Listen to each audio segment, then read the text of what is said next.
بسم اللہ الرحمن الرحیم۔ ایک مرتبہ کا واقعہ ہے۔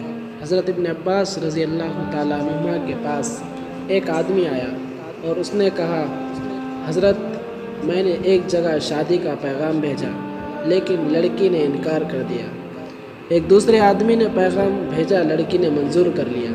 یہ دیکھ کر مجھے بڑی غیرت آئی اور میں نے جذبات سے بے قابو ہو کر اس عورت کو مار ڈالا۔ حضرت بتائیے، اب میرے لیے توبہ کی کوئی شکل ہے؟ حضرت عبداللہ ابن عباس رضی اللہ تعالیٰ عنہما نے اس سے پوچھا، یہ بتاؤ کیا تمہاری ماں زندہ ہے؟ وہ آدمی بولا، حضرت ماں کا تو انتقال ہو چکا ہے۔ آپ نے فرمایا، جاؤ سچے دل سے توبہ کرو اور جہاں تک تم سے ہو سکے ایسے کام کرو جن سے خدا کا قرب اور اس کی رضا حاصل ہو۔ حضرت زید بن اسلم حضرت عبداللہ رضی اللہ تعالیٰ عنہ کے پاس پہنچے اور پوچھا، حضرت یہ تو بتائیے، اس آدمی سے آپ نے یہ کیوں پوچھا تھا کہ کیا تمہاری ماں زندہ ہے؟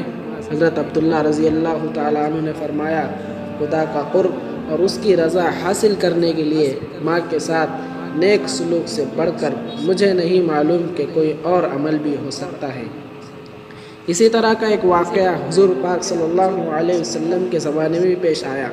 ایک آدمی پیارے رسول صلی اللہ علیہ وسلم کی خدمت میں حاضر ہوا اور کہنے لگا، اے خدا کے رسول، میں ایک بہت بڑا گناہ کر بیٹھا ہوں۔ اے خدا کے رسول، کیا میرے لیے بھی توبہ کی کوئی صورت ممکن ہے؟